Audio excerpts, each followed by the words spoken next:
हम लोग 80C पढ़ा था। आज हम लोग सब पे फटाफट सम करने जा रहे हैं।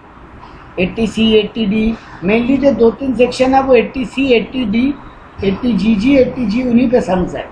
तो पहले फटाफट आज ना हम लोग ये कुछ एक डायरेक्ट सम सॉल्व करते हैं सेक्शन वाइज, और फिर कल ईयर पेपर खत्म करके, मतलब फ्राइडे को ईयर पेपर खत्म करके चैप्टर डन कर देंगे। तो सबसे पहले चालू कर रहे हैं 80C।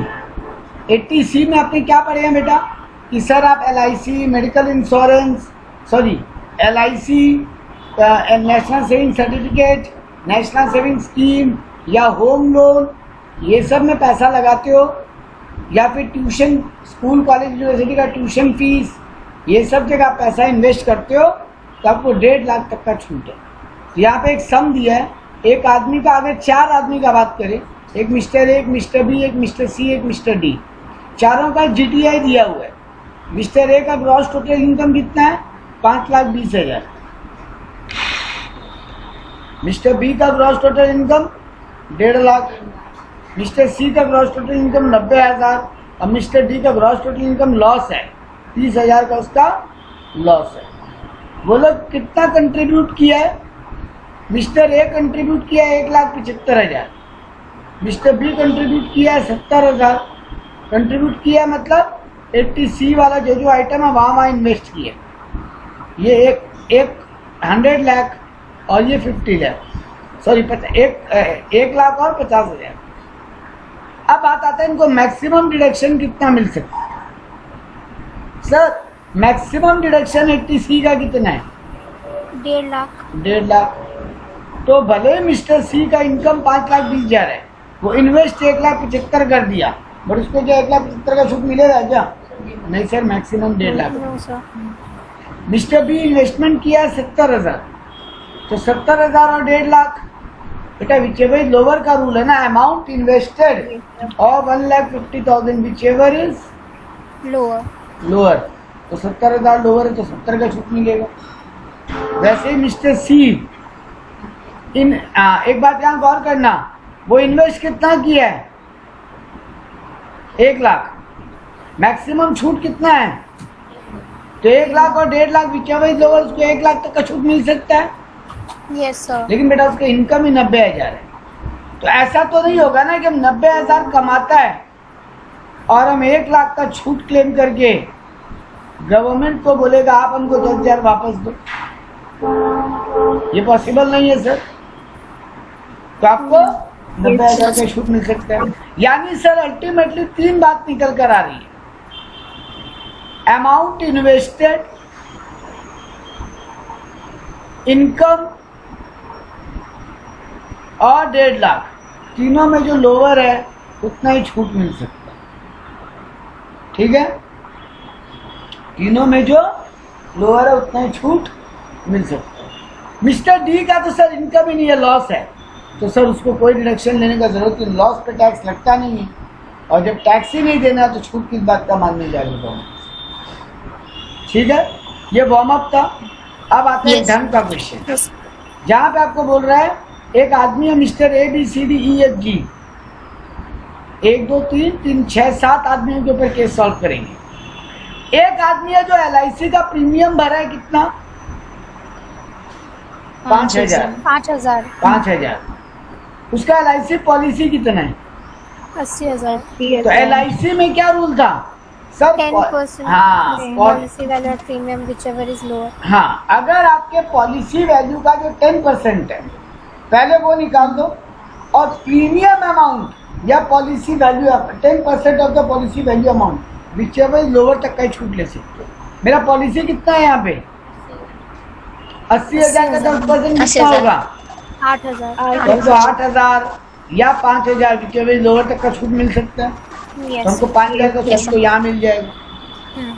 हम नेशनल सेविंग सर्टिफिकेट भी परचेज किया 20,000 का, हम हाउसिंग लोन भी रिपे किया 20,000 का, और हम इंश्योरेंस का प्लान में भी यूनिट लिंक इंश्योरेंस पॉलिसी यानी म्यूचुअल फंड में भी पैसा डाला है 10,000 का, और बच्चे का school fees paid for 1 child 10,000।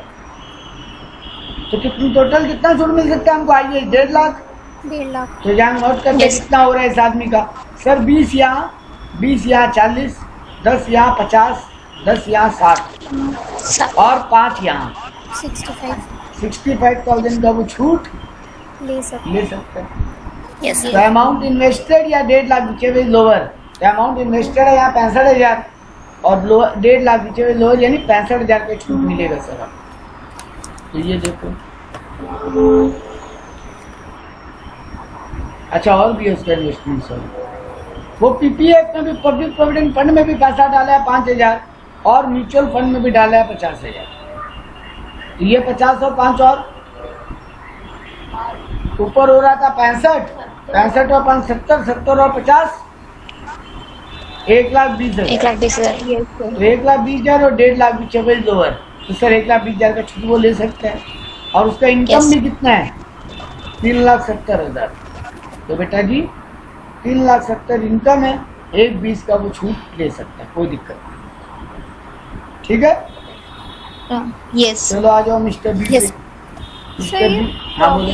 Fund का मे बी मैं कंफ्यूज हो रही हूँ, लेकिन कोई एक प्रोविडेंट फंड के उसमें कुछ और रूल। देखो बेटा सुनो मेरा बात, एक होता है recognised provident fund RPF, yes sir, और एक होता है PPF public provident fund. Yes sir. इन दोनों में अगर एम्प्लॉई जो कंट्रीब्यूट करे, एम्प्लॉई का कंट्रीब्यूशन वो अलाउड है। ओके, मतलब एग्जेम्प्टेड है। हाँ, वो उतना छूट आप 80C में ले सकते। तो पीपीएफ में या रिकॉग्नाइज्ड प्रोविडेंट फंड में, देखो अनरिकॉग्नाइज्ड प्रोविडेंट फंड में डालोगे तो कोई छूट नहीं है यहाँ। ठीक है, यस सर। चलो मिस्टर बी पे आ जाओ। सर उसका पॉलिसी कितना है 70,000। तो 70,000 का 10% कितना हुआ 7,000। 7, हाँ 7, तो 7,000 और प्रीमियम कितना जमा दे रहे हैं 8,000। पीछे कोई लोअर ले सकता है तो सर वो 7 का ले सकता है। यहाँ चलो एक तो 7 का ले सकते हैं। उसके अलावा नेशनल सेविंग स्कीम का सर्टिफिकेट परचेज किया 15,000, ये भी छूट मिलेगा। हाउसिंग लोन रिपेमेंट किया 25,000, ये भी छूट मिलेगा। तो 25 और 15 40 और 15। और यूनिट लिंक इंश्योरेंस प्लान में डाला 5, तो वो भी हो गया 45। और बच्चे का स्कूल फीस पे किया 15, वो भी हो गया। तो 45 और 15 60 और ये 767। 50 ना 45। हाँ 45 15 60 बेटा। सर 45 35 नहीं, 45 मतलब 35, यहाँ 35 ओके हो ओके, रहे। Yes sir sorry sir. 45 मतलब 35 नहीं, 45 मतलब 45। 45। हाँ तो चलो यहाँ पे 45 और 15 60 और ये 7 67। इसके अलावा यहाँ पर भी 10,000 पीपीएफ में डाला, ये भी मिल जाएगा 77। और म्यूचुअल फंड में डाला है 60, 77 और 60। हाँ सॉरी यस। यहाँ देखना था, यहाँ देखना था, ये तो हम सी में देख तो हाँ, ऊपर आ रहा था कितना 67 और 40 यस। 1,07,000, 1,07,000 और 80,000, 1,87,000। ओके। लेकिन सर Yes. मैक्सिमम 1.5 लाख ही ले सकते हैं। 150। Yes sir. तो सर वो 150 का छूट ले पाएगा ये, ठीक है ना। उसका 187 आ रहा है, बट 187 का Yes, छूट sir. मिलेगा नहीं सर। अच्छा उसका इनकम है तो उतना 1.5 लाख का छूट लेने का, हाँ सर उसका इनकम 1,80,000, तो 1.5 लाख तक का छूट आराम से ले लेगा। मिस्टर सी सर, पे आए। वो- हाँ बोलो। सर वो रूल किसका था, मुझे बार बार वही रूल ध्यान में आ रहा है, एक बार बता दीजिए। वो एक था ना 10% ऑफ सैलरी प्लस डीए या अमाउंट इन्वेस्टेड, और अगर वो नॉन सेंट्रल गवर्नमेंट का नहीं वो है 80CCD है, वो 80CCD है। अगर आप पेंशन स्कीम में पैसा डालो other than LIC pension scheme, okay sir, वो पेंशन स्कीम का, ओके सर, ठीक है। यस सर, वो आपके एग्जाम में काम का नहीं है, बट 80CCD से क्वेश्चन नहीं आएगा। Okay sir. चलो अगला वाला क्या करते हैं सर, ये 50,000 का पॉलिसी लिया तो 50,000 का 10% 5,000। 5,000 और प्रीमियम भर रहा है 6,000, तो सर 5 ही का छूट ले पाएगा। यस सर, चलो उसके अलावा 18,000 नेशनल सेविंग स्कीम में डाला है, 10,000 हाउसिंग लोन का रिपेमेंट किया था, 18 और 10 28, 28 और 5 33, 33 और 6 39, 39 और 10 49, 49 और 60 1,09,000। और उसका इनकम कितना है 3,20,000। तो वो छूट ले पाएगा। 1,09,000 का Yes. पूरा। हाँ सर, 1,09,000 का पूरा छूट वो ले ले।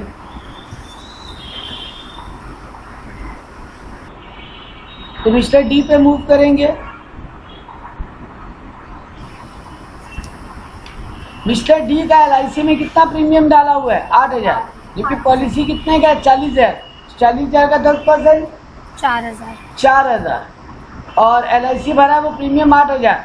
तो रूल क्या बोलता है सर? LIC का अगर आप LIC में इन्वेस्ट किए हो तो आपको 10% ऑफ द पॉलिसी वैल्यू या फिर जितना प्रीमियम डाले हो विच एवर लोअर का छूट गवर्नमेंट दे सकता है। तो मेरा LIC लिया हुआ 40,000, उसका 10% हुआ 4,000 और मेरा प्रीमियम कितना डाला हुआ है? 8,000। तो 4 और 8 विच एवर लोअर, सर हमको 4,000 का LIC का छूट मिल जाएगा अगर हम LIC में पैसा डालें। इसके अलावा नेशनल सेविंग स्कीम में कितना डाले हैं? 17,000 और बच्चे का ट्यूशन फीस के लिए कितना पेमेंट किए हैं? तो 17 और 18 35,000, 35 और 4 39,000 का छूट मिल रहा है। इसके अलावा सर आप PPF में प्रोविडेंट फंड में 6,000 डाले हो तो वो भी मिलेगा। कितना हुआ ऊपर? 45, 39 और 6। 39 और 6 45 और 10,000 का आप म्यूचुअल फंड में भी पैसा इन्वेस्ट किए, गवर्नमेंट बोलता है ये भी छूट ले लो तो 10,000 ये भी मिलेगा। कितना हुआ? 55, 55। और आपका ग्रॉस टोटल इनकम कितना है? 1,90,000। तो कोई दिक्कत नहीं है, 55,000 का छूट मिल जाएगा। क्योंकि रूल क्या है? ओवरऑल छूट आपको 1.5 लाख तक का मिलता है। और 80C में आप इन्वेस्ट करते हो तो आपको 1.5 लाख तक का छूट मिल सकता है।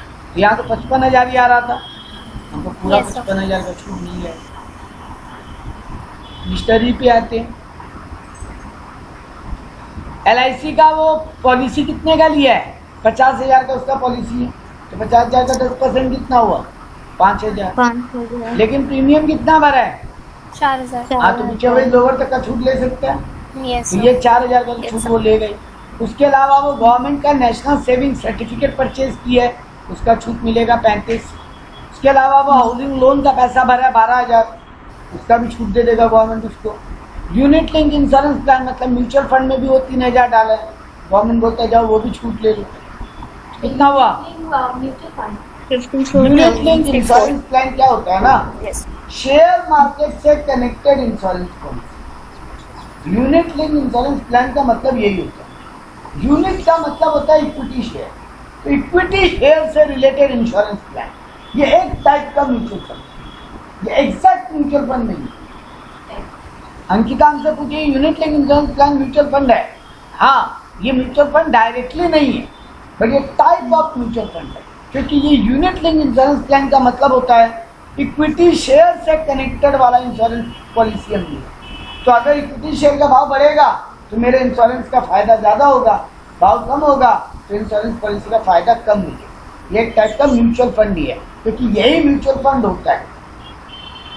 तो आपका यहाँ पर भी 3,000 डाला हुआ है तो 35 + 12 + 3 47 और 3 50 नहीं 40 नहीं ठीक है 50, ये तीनों मिला के 50 हुआ। 4,000 का आपको LIC का भी छूट मिलेगा, मतलब 54,000 का छूट मिलेगा। इसके अलावा Yes. प्रोविडेंट फंड में भी 7,000 रुपये डाले तो 54 और 7 61 और 40,000 का आप म्यूचुअल फंड में भी डालिए।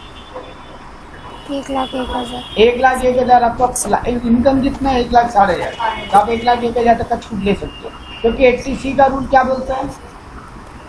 हम 8 लाख जितना इन्वेस्ट किए, हम जितना इन्वेस्ट किए या फिर जितना मेरा इनकम है या 1.5 लाख, तीनों में जो Yes, लोअर sir. है वो हम छूट क्लेम करते हैं। 80C हम आपको बता रहे हैं सिद्धार्थ, 80C एक ऐसा गवर्नमेंट का स्कीम है जहाँ पे आप पैसा इन्वेस्ट करते हो, वो 8-10 को स्कीम होती है जहाँ पैसा डालते हो तो गवर्नमेंट बोलता है हम आपको 1.5 लाख तक का छूट देंगे।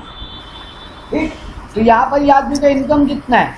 1,60, ये इन्वेस्ट कितना किया? 1,09,000 और इसका इनकम कितना है? Sorry maximum 1.5 lakh.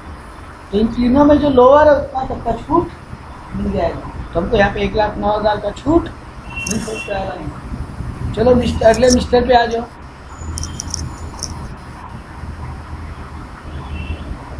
मिस्टर ई, सर ना तो कोई इसका LIC है न कोई प्रीमियम डाला, तो इसका कुछ छूट नहीं देगा, अगला LIC नहीं करा रखा था।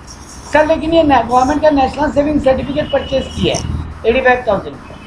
सर ये यूनिट लिंक इंश्योरेंस प्लान में भी 2,000 रुपये डाला है, और ये बच्चे का ट्यूशन फीस भी 5,000 रुपये डाला है। यहाँ ट्यूशन फीस मतलब आपको नॉर्मल ट्यूशन फीस नहीं, स्कूल, यूनिवर्सिटी या कॉलेज में भी ट्यूशन फीस है, ठीक है। तो सर ये 85,000 गवर्नमेंट का नेशनल सेविंग सर्टिफिकेट में डाला है, वो छूट मिलेगा। 2,000 का यूनिट लिंक इंश्योरेंस का मिलेगा, और स्कूल फीस बच्चे का पे किया है 5,000 का, वो भी मिलेगा। कितना हुआ? 85/92। इसके अलावा सर PPF में 9,000 रुपये डाला है, तो 92 और 9 1,01,000। 1,01,000, और उसके अलावा वो 1 लाख रुपीज़ म्यूचुअल फंड में भी डाला है, तो 2,01,000 और है। Yes sir. उसका इन्वेस्टमेंट कितना हुआ है? 2,01,000 रुपया वो 80C के हिसाब से गवर्नमेंट में इन्वेस्ट किया। उसका इनकम कितना है? 5,40,000। 5 लाख। और मैक्सिमम छूट का लिमिट कितना है? 1.5 लाख। 1.5 लाख। तीनों में जो लोअर होगा उतना छूट ले सकते हैं सर, 1.5 लाख का छूट मिलेगा उसको, ठीक है ना। तो सर यहाँ पे उसको खाली 1.5 लाख का छूट मिलेगा। आखिरी में आ जाओ एक और मिस्टर जी, ये सर 40,000 का पॉलिसी लिए, तो 40,000 का पॉलिसी का 10% कितना होता है? 4,000। यस। और वो प्रीमियम कितना भरा है? 10,000। प्रीमियम में 4,000 का छूट मिलता है। ये तो ये 4,000 क्लेम किया। इसके अलावा नेशनल सेविंग सर्टिफिकेट में 20,000 डाला, हाउसिंग लोन में 80,000 खर्चा किए, तो 80 और 20 1 लाख, और 3,000 रुपया को यूनिट लिंक इंश्योरेंस के लिए लिया है 1,03,000, और ये 4,000 है 1,07,000। इसके अलावा सर न तो वो PPF में पैसा डाला है न म्यूचुअल फंड, कोई बात नहीं। कितना फिगर आ रहा है उसका? 1,07,000। 1,07,000 उसका इन्वेस्टमेंट है। कुछ भाई साहब का लेकिन इनकम तो 75,000 है। तो रूल क्या बोलता है? जितना इनकम, जितना इन्वेस्टमेंट और 1.5 lakh, which ever is lower, तो सर उसको 75 का मैक्सिमम छूट मिल गया। मेरे को तो अजीब बात ये लग रहा है 75,000 कमा के 1,07,000 इन्वेस्ट कैसे? बड़ा अजीब आदमी था। ठीक है सर, प्रीवियस इनकम रहा होगा पिछले साल में, कोई ऐसा बात नहीं। चलो ठीक है, जो भी है। तो ये लॉजिक क्लियर हुआ, जो कि इसका 75 का छूट। चलो एक और 80C का सम फटाफट उसको भी करते हैं। अपने को यहाँ बोल रहा है एक मिस्टर आदर्श है, जो एक बुक ऑथर है, बुक लिखता है, उसको 80C का कितना छूट मिलेगा ये बताओ। देखो उसको क्या बता रहा है, वो LIC प्रीमियम भरा है अपने ओन लाइफ का, 22,000 रुपया का प्रीमियम भरा है, लेकिन पॉलिसी कितने का है उसका? 2 लाख। 2 लाख। तो इंश्योरेंस पॉलिसी का रूल क्या है? पॉलिसी वैल्यू का 10% या प्रीमियम अमाउंट, नीचे वही लोअर तक का छूट मिल सकता है। पॉलिसी वैल्यू का 10% या प्रीमियम अमाउंट, नीचे वही लोअर का छूट मिल सकता है। पॉलिसी 2 लाख है, तो 2 लाख का 10% कितना होता है? 20,000। तो 20,000 या 22,000, नीचे वही लोअर सर 20,000, तो उसको मैक्सिमम इंश्योरेंस में तो 20,000 मिल ही जाएगा। इसके अलावा वो अनरिकॉग्नाइज्ड प्रोविडेंट फंड में पैसा डाला है।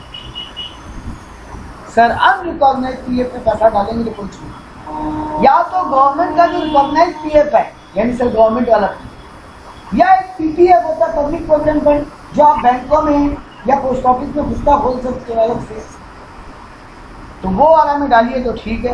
अनरिकॉग्नाइज्ड में अगर आप कोई पैसा डालते हैं अनरजिस्टर्ड, तो फिर भैया यहाँ पे कोई छूट नहीं। ये पैसा आप 1,000 रुपये जो डाले हो इसको भूल जाओ, तो आपको कुछ नहीं मिलेगा। इसके अलावा बोल रहा है वो PPF यहाँ डाला है वो 25,000, सर इसका छूट मिल जाएगा उसको। यस। तो अब तक कितना हुआ? 20,000 यहाँ और 25,000 यहाँ, 45। सारा मिला के भी 1.5 लाख। सारा मिला के 1.5 लाख। हमको 6 जगह पैसा डालना, हम 5 जगह 0,0,0,0,0,0 डाला, और 6ठा जगह 1.5 लाख डाल दिया, 1,70 डाल दिया, तो 1.5 लाख छूट देंगे। ओवरऑल मिला के 1.5 लाख, ठीक है ना। अकेला का कोई फिगर याद नहीं करना, आपको अकेला का फिगर खाली LIC में याद करना है कि सर आपके पॉलिसी वैल्यू का 10% या प्रीमियम अमाउंट, नीचे वही लोअर तक का छूट मिलेगा। बाद बाकी में अकेला अमाउंट कोई याद नहीं करना है। 80C में ओवरऑल मिला के आपको 1.5 लाख छूट, ठीक है ना। तो देखो यहाँ पे क्या हुआ, तो सर अभी तक यहाँ तो 20,000 मिला, ये 25 भी मिलेगा, मतलब 45,000 तक का छूट हो गया। नेशनल सेविंग सर्टिफिकेट, यहाँ 2 याद रखने लायक होता है, एक NSC होता है और एक NSS होता है, नेशनल सेविंग स्कीम या नेशनल सेविंग सर्टिफिकेट। क्या होता है सर?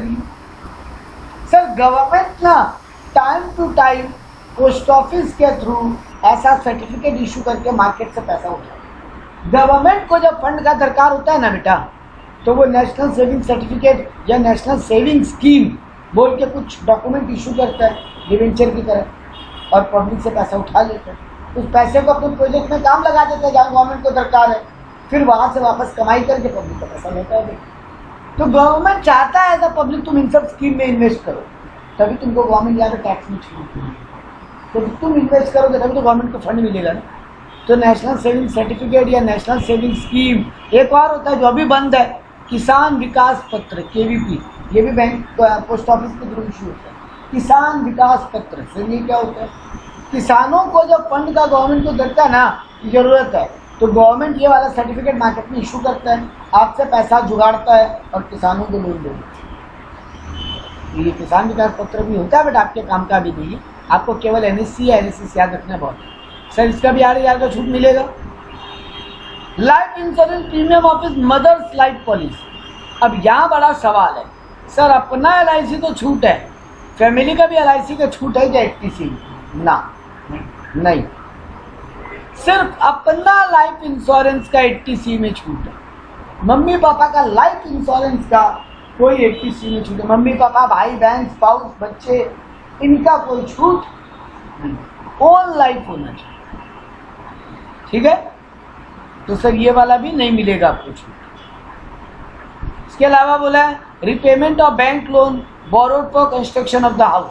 हाँ, घर खरीदे हो या घर बनाए हो, उसके लिए बैंक लोन लिए हो, तो उसका जो प्रिंसिपल चुकाओ उसका भी छूट है, उसका जो इंटरेस्ट चुकाओ वो तो हाउस प्रॉपर्टी में छूट है ना। इनकम फ्रॉम हाउस प्रॉपर्टी में interest from borrowed capital minus करते थे ना, सेक्शन 24B, यस, तो वो वहाँ पे छूट है।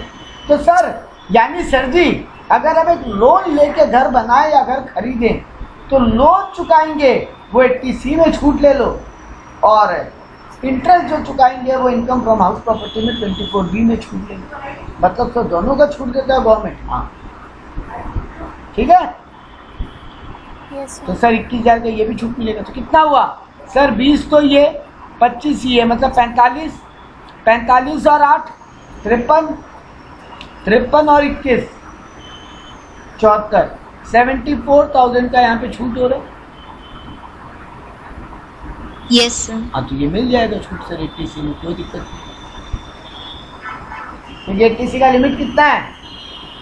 1,50,000। तो सर ठीक है। हाँ लेकिन देखना पड़ेगा आप इतना इनकम तो कमा लेंगे। आप इनकम से ज्यादा गवर्नमेंट से छूट नहीं मांगते। अरे हम कमाई 70,000 रहे तो 74 का छूट मांगे, गवर्नमेंट को ये बोलेगा कि 4,000 आप दो हमको। गवर्नमेंट बोलेगा मिल कर देते, तुम 70 कमा रहे हो, जाओ पूरा 70 में आपको टैक्स। इसीलिए हम 3 लिमिट खुद ही बना लिया, इनकम, इन्वेस्टमेंट या 1.5 लाख, तीनों में जो लोअर होगा उसी का छूट। तो सर यहाँ पे 74 का छूट मिल जाएगी, इनकम बताया नहीं। चलो अब एक मेडिकल इंश्योरेंस का सम करते हैं। 80D मेडिकल इंश्योरेंस का पहले रूल रिवाइज कर लेते हैं एक लाइन के अंदर।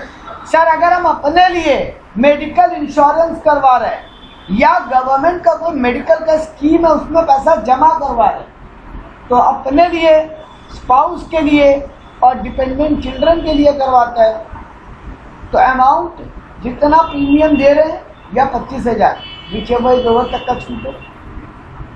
और अगर हमें से कोई सीनियर सिटीजन है तो 50,000 तक का छूट मिल जाएगा। और यही सेम चीज अपने पापा मम्मी के लिए भी कराते हैं, पेरेंट के लिए करवाते हैं, तो भी sir same condition, amount invested या 25,000 विचेवर लोअर तक का छूट। और अगर हमने पेरेंट में कोई सीनियर सिटीजन है तो 50,000 तक का छूट ले लीजिए। सर एक और छूट है, यानी सर हम 3 जगह खर्चा कर सकते हैं, खुद मेडिकल इंश्योरेंस करवाएं या गवर्नमेंट का मेडिकल का कोई स्कीम है उसमें पैसा डाल दें। इन दोनों में करें तो ये जो भी कंडीशन पड़े अमाउंट इन्वेस्टेड, यानी प्रीमियम या 25,000 या प्रीमियम या 50,000। और सर एक और छूट भी गवर्नमेंट देता है। बहुत जन का आदत होता है ना बेटा प्रिवेंटिव हेल्थ चेकअप कराना, मतलब पूरा बॉडी का चेकअप करवाना, बीमारी है या नहीं वो जानने की। सर उसमें भी छूट मिलता है अगर हम वैसा कोई चीज के लिए भी खर्चा करते हैं तो 5,000 ये सब ये नहीं।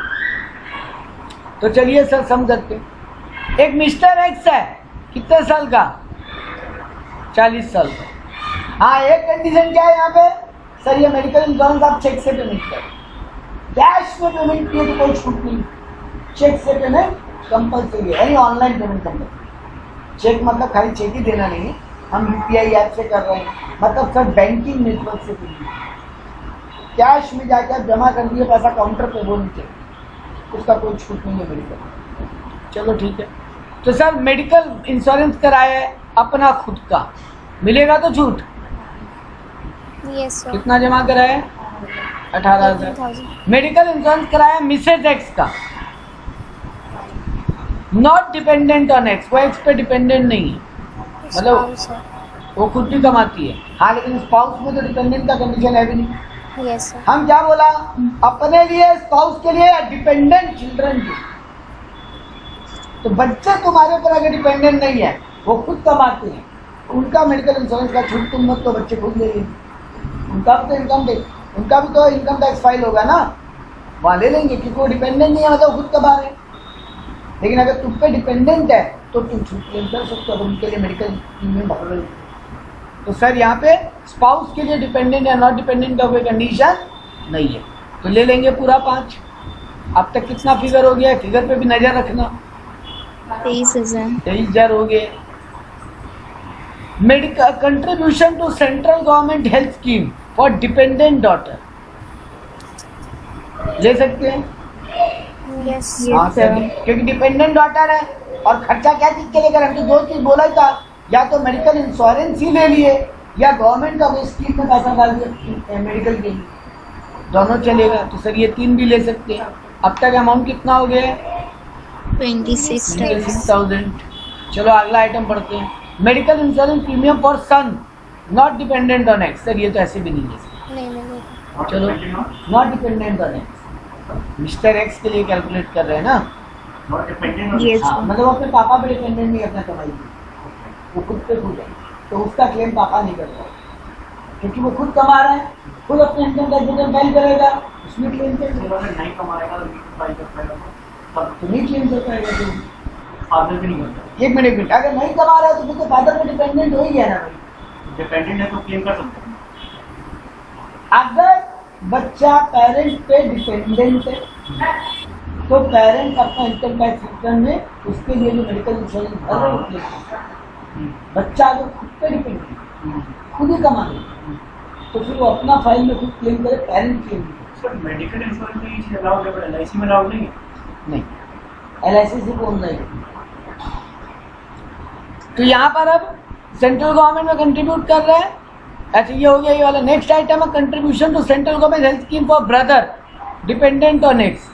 मेरा पूरा रिलेटिव का डेफिनेशन में कहीं भाई या बहन का बात किया था नहीं, हम बोला था अपना स्पाउस का डिपेंडेंट चिल्ड्रन और या फिर पेरेंट का, वो तो अलग से। हम भाई बहन को नहीं बोला, भाई बहन का तुम क्लेम नहीं कर पाओगे चाहे वो तुम पे डिपेंडेंट है या नहीं है। Medical insurance mother in law नहीं ले सकते सर, सासू माँ भी हम कहीं नहीं पढ़ाए थे, ठीक है। Medical insurance premium for mother, हाँ सर, इसका तो आप अलग से क्लेम कर सकते हो। आप 2 कैटेगरी में चीजों को पहले ही डिवाइड कर ले रहे हो, अपने लिए, स्पाउस के लिए और डिपेंडेंट चिल्ड्रन के लिए। इनमें लिमिट कितना है? 25,000 अमाउंट स्पेंड या 25,000 25,000 और पेरेंट के लिए अलग से सेम कंडीशन दोबारा है, अमाउंट स्पेंड या 25,000। पेरेंट का हम अलग क्लेम करेंगे दोबारा। फिलहाल हम अपने और अपने बच्चों का देख लेते हैं। पहले पेरेंट वाला नाम अलग से ही दे दो, तो इसको मार्क लगा कर रखो, इसको अलग से देखिए, ठीक है। फिर बोला medical premium for grand parent, sir ये नहीं ले सकते, पेरेंट बोला बेटा, दादा दादी थोड़ी ना बोले, ठीक है, ये नहीं ले सकते। Medical insurance premium for father yes sir. Not dependent on x, x पे डिपेंडेंट नहीं है, तो इससे तो क्या? पेरेंट का डिपेंडेंट होने का लिस्ट कहीं नहीं पड़े, पेरेंट का नॉर्मली पड़े। सर नहीं बस बेटा। ये सीनियर सिटीजन में भी आ गया। हाँ ठीक है, तो इसका 50,000 तक का लिमिट जाएगा।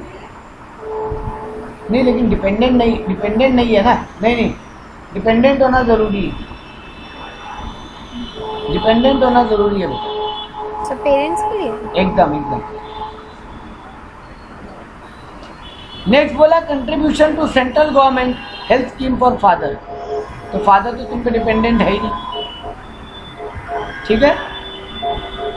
तो अब एक बात आता है, पहले अपने स्पाउस और चिल्ड्रन के लिए कितना खर्चा किया वो जोड़।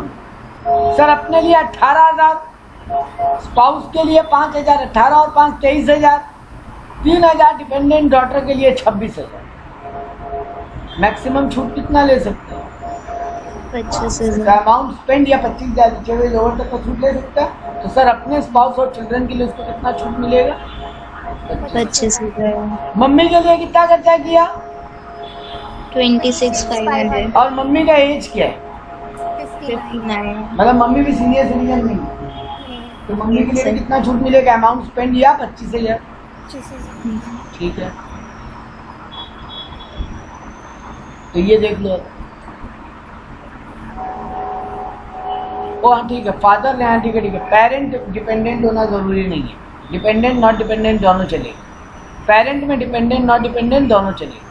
तो देखो पहले अपने लिए और अपने स्पाउस के लिए किया, तो ये देखो अपने लिए जो खर्चा किया उसका क्लेम ले रहे, स्पाउस के लिए जो किया उसका ले रहे, डिपेंडेंट डॉटर के लिए किया वो ले रहे, लेकिन सन नॉट डिपेंडेंट है तो नहीं ले रहे, ब्रदर तो एलिजिबल ही नहीं है, मदर इन लॉ तो एलिजिबल ही नहीं है, ग्रैंड पेरेंट तो एलिजिबल ही नहीं है।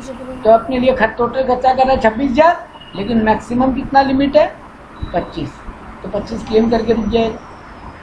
Yes sir. अब आ जाओ पेरेंट वाले पे, मेरा गलती हुआ, पेरेंट वाले में फादर मदर डिपेंडेंट होना या नहीं होना कोई फर्क नहीं पड़ता, सिर्फ चाइल्ड डिपेंडेंट अगर है तो नहीं, चाइल्ड डिपेंडेंट है तो मिलेगा, चाइल्ड इंडिपेंडेंट है तो नहीं मिलेगा। अब यहाँ मजेदार एक प्रॉब्लम है सर, मम्मी के लिए कितना खर्चा किया? 26,500। अब मम्मी तो सीनियर सिटीजन भी नहीं है, तो मम्मी के लिए मैक्सिमम छूट कितना ले सकते हैं?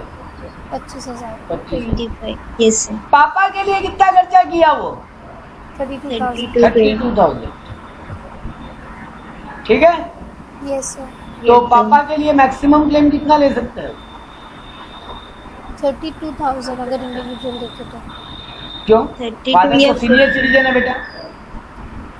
सर हाँ तो 50 मतलब इस केस में हाँ 50 ले सकते हैं। मैक्सिमम लिमिट, एक बात सुनना मेरा आराम से, पापा Yes. के लिए खर्चा किया है 32,000, यस सर। लेकिन आप एक गलती कर गए, पापा के लिए 50 और मम्मी के लिए 25 आप अलग अलग नहीं देख सकते ना बेटा। ओवरऑल पेरेंट के लिए लिमिट है, ओवरऑल पापा मम्मी का मिला के लिमिट है, ओवरऑल पापा Yes. मम्मी के लिए, पापा मम्मी के लिए टोटल खर्चा कितना करा? 25 तो मम्मी के लिए क्लेम करेगा और 32 पापा के लिए जो खर्चा किया है, कुल मिला के 57 हो गया, लेकिन ओवरऑल लिमिट भी आप क्रॉस नहीं कर सकते ना 50।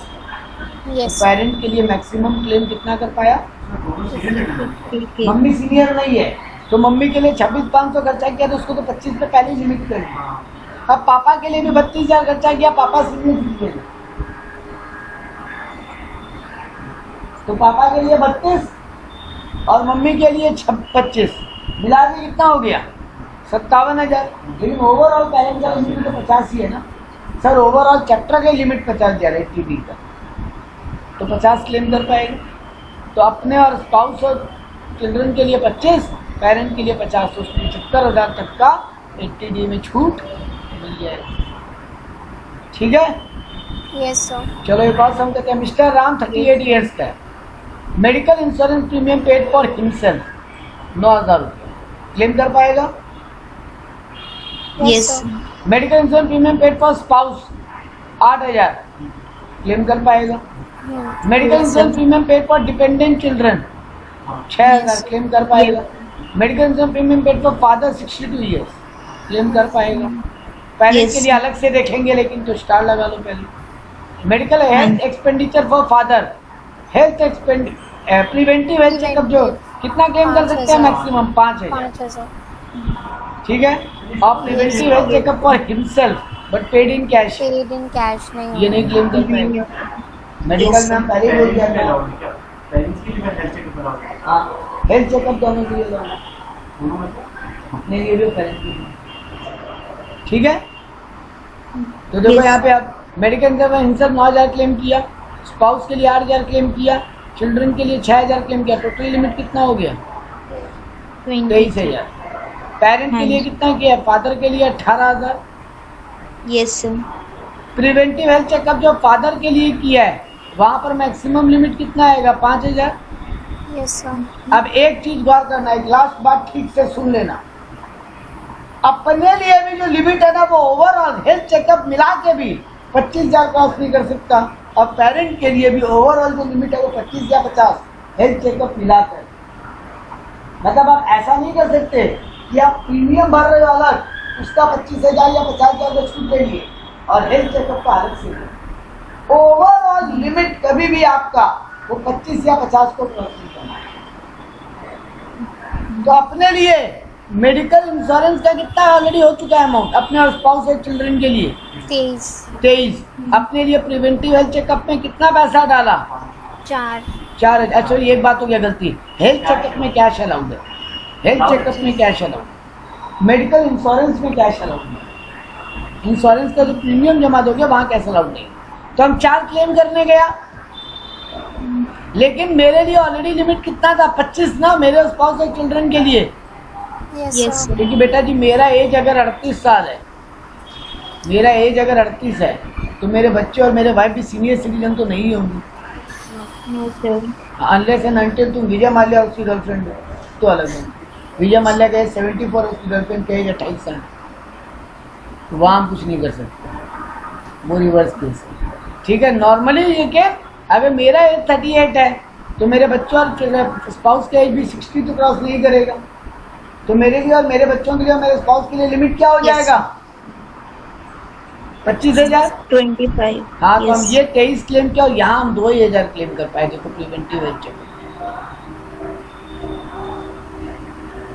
ठीक है। यस। हाँ तो यहाँ पे 2 ही क्लेम कर पाया। तो पापा के लिए कितना क्लेम करने गया? 5,000, अपने लिए 2,000। तो टोटल प्रिवेंटिव हेल्थ चेकअप पे कितना खर्चा हुआ? 7,000। लेकिन प्रिवेंटिव हेल्थ चेकअप का भी मैक्सिमम लिमिट 5 ही है ओवरऑल। कितना लिमिट है देखो, हमें मतलब आदमी परेशान हो जाए तो कहाँ लिमिट घुमा दी। सुनना दोबारा आराम से, मेडिकल इंश्योरेंस या फिर वो गवर्नमेंट स्कीम में पैसा डाले उसका लिमिट है अमाउंट स्पेंड या 25,000 अगर सीनियर सिटीजन नहीं है तो, या फिर अमाउंट स्पेंड या 50,000। पहला बात की है। पेरेंट के लिए भी अमाउंट स्पेंड या 25,000 विचेबल लोअर, या फिर अमाउंट स्पेंड या 50,000 विचेबल लोअर अगर पेरेंट्स नहीं सीनियर। सब प्रिवेंटिव हेल्थ चेकअप का ओवरऑल लिमिट क्या है? इंडिविजुअली भी 5,000, ओवरऑल भी 5,000। और आखिरी लिमिट सब कुछ लेके भी मेरे स्पाउस और चिल्ड्रन के लिए 25,000 से बेसी अलाउड नहीं होगा अगर सीनियर नहीं है तो। पेरेंट के लिए भी अगर सीनियर नहीं है तो 25 को भी क्रॉस नहीं करना। ठीक बात? यस। तो बेटा जी यहाँ पे क्या हुआ देखो, हम 23,000 अपने लिए अपने स्पाउस और चिल्ड्रन के लिए खर्चा किया। जब हम मेडिकल इंश्योरेंस का क्लेम करने गए, प्रिवेंटिव हेल्थ चेकअप का क्लेम करने गया तो गवर्नमेंट हमको बोला तुम 25 क्रॉस नहीं करते। तो ये 23 और 2, पहले यहाँ 2 पे लिमिट लगा। ठीक है, कोई दिक्कत नहीं। अब ये पेरेंट के लिए भी जब हम क्लेम करने गया, पेरेंट के लिए खर्चा 6,000 की है, लेकिन क्लेम कितना मिल सकता है? 5। सर क्यों 5 मिल सकता है? क्योंकि पेरेंट के लिए मेडिकल इंश्योरेंस कितना है? 18,000। तो 18 और 5 भी 23 ही हो रहा है, तो लिमिट क्रॉस नहीं कर रहा है।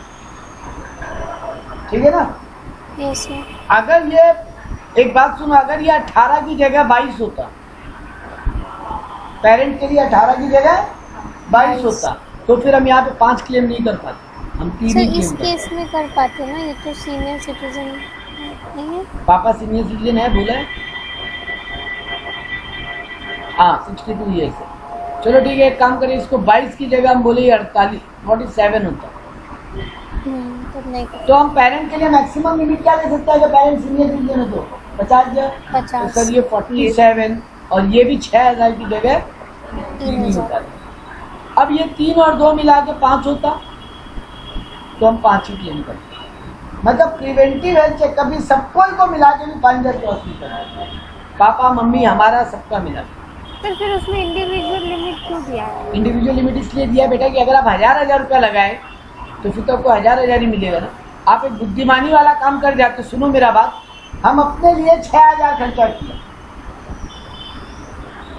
सुनना मेरा बात, हम अपने लिए प्रिवेंटिव हेल्थ चेकअप में 6000 खर्चा किया और पापा मम्मी के लिए 1000 खर्चा किया। तो हम बोलता ना 6000 और 1000 कितना होता है? 7000। तो हमको दे दीजिए मैक्सिमम 5000 करेंगे। गवर्नमेंट बोलता रुको, पापा के लिए तो 1000 ही क्लेम करने के,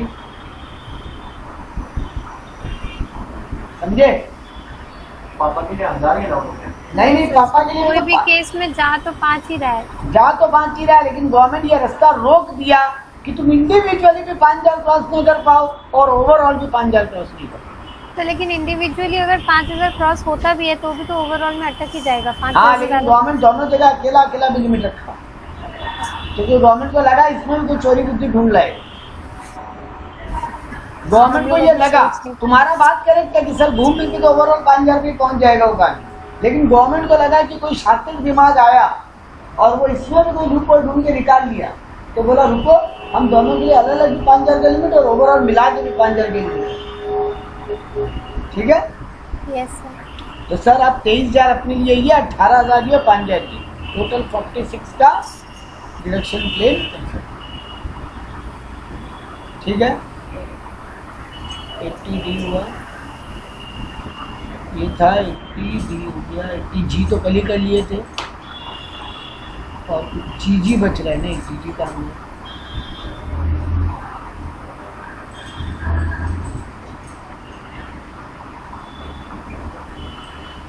ये रहा 80GG आज का आखिरी सर। यहाँ बोला एक मिस्टर बजाज 80GG का क्या रूल था? सर वो हाउस रेंट वाला। हाँ, तो उसमें रूल क्या था? ये रहा रूल।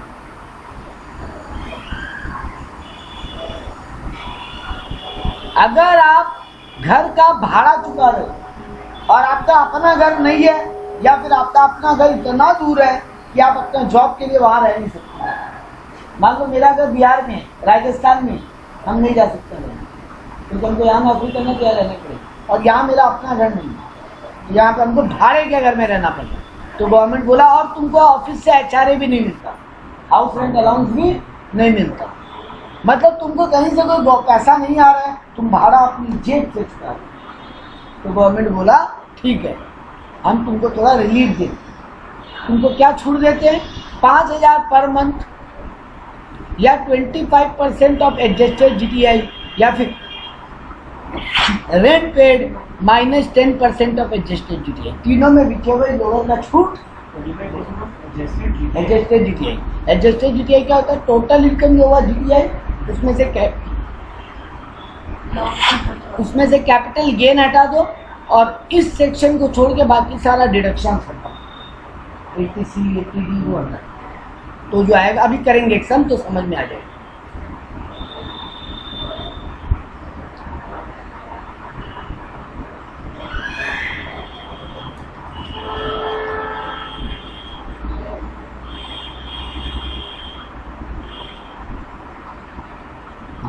TG ये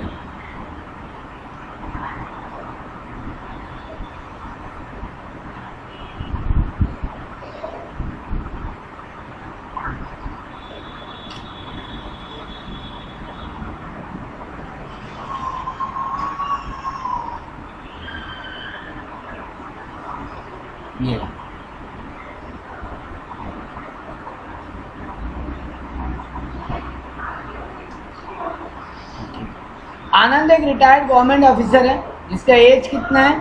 63 है। उसका फॉलोइंग इनकम है, वो पेंशन से कमाता है 90,000 रुपया और एक FD से उसका इंटरेस्ट आता है 52,000 रुपया। उसका टोटल इनकम है 1 लाख नहीं, ये वाला सम नहीं, इसमें लॉन्ग टर्म कैपिटल गेन वगैरह नहीं है।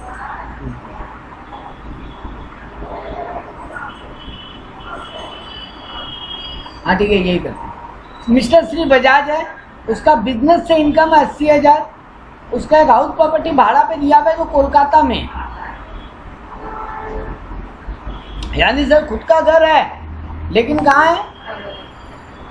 कोलकाता में। तो यहाँ बताया नहीं है सब में, लेकिन यहाँ बोलना ये चाह रहे हैं कोलकाता के अलावा कहीं और काम कर। यहाँ बताया कहाँ लिखा है? अच्छा sorry, mister Bajaj of Delhi, ठीक है। तो यहाँ पर उसका घर कोलकाता में है जो किराए पे दे रखा है, कोई दिक्कत नहीं है।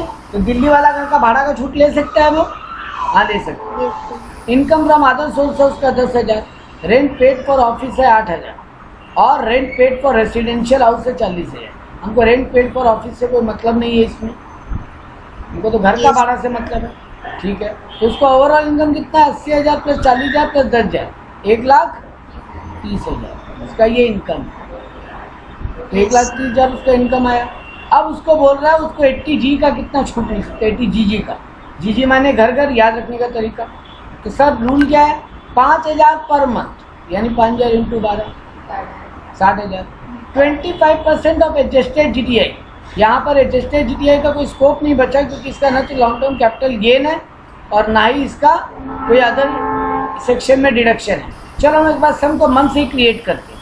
उसका मान लो इस इनकम में लॉन्ग टर्म कैपिटल गेन भी है 20,000, ठीक है, और शॉर्ट टर्म कैपिटल गेन भी है उसका 10,000, और वो 80D में मेडिकल इंश्योरेंस में 10,000 का प्रीमियम भी डाल रहा है, और 80C में वो 20,000 रुपया का इन्वेस्टमेंट भी कर रहा है, ठीक। Yes sir. तो उसका टोटल इनकम क्या हो जाएगा? यहाँ तक हुआ 1,30 plus long term capital gain 10,000 plus short term capital gain 20, sorry long term capital gain 20,000, short term capital gain 10,000। तो 20 और 10 30,000, 1,30,000 हो गया, 1,60,000 उसका इनकम, ठीक है। आपको ऐसा एक सम देगा जहाँ पे उसका सारा हेड ऑफ इनकम दे दिया और 1,60,000 का कमाई बता दिया। अब आप क्या करोगे? एडजस्टेड GTI निकालने के लिए सर पहले कैपिटल गेन को हटा देंगे, तो 1,60 में 30 हटा दोगे तो उसका कितना बचेगा? 1,30।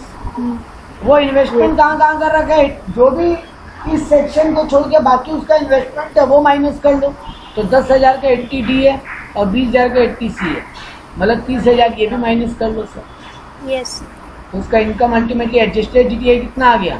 1 लाख। तो उसके टोटल इनकम में से long term capital gain, short term capital gain को भी हटा दिया और 80G को छोड़ दो, कहीं भी इन्वेस्ट किया वो भी हटा दिया, उसका इनकम आ गया 1 लाख।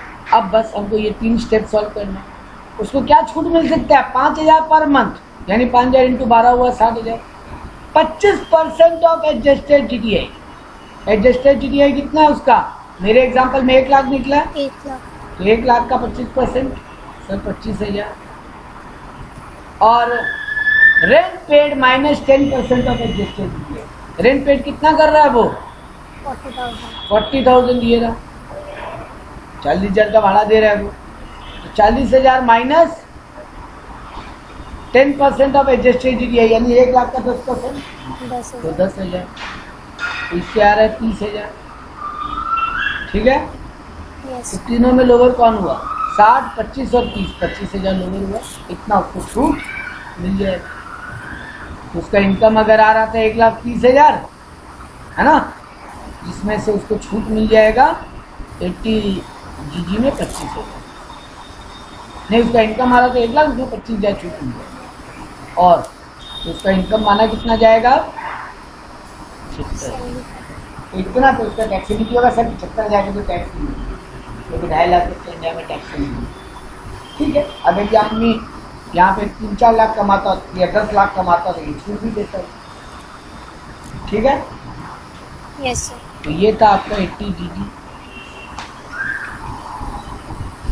बात बाकी करने लायक कोई अब तो जनरल रजिस्ट्रेशन है। कल हम लोग ईयर पेपर करेंगे, हम फ्राइडे को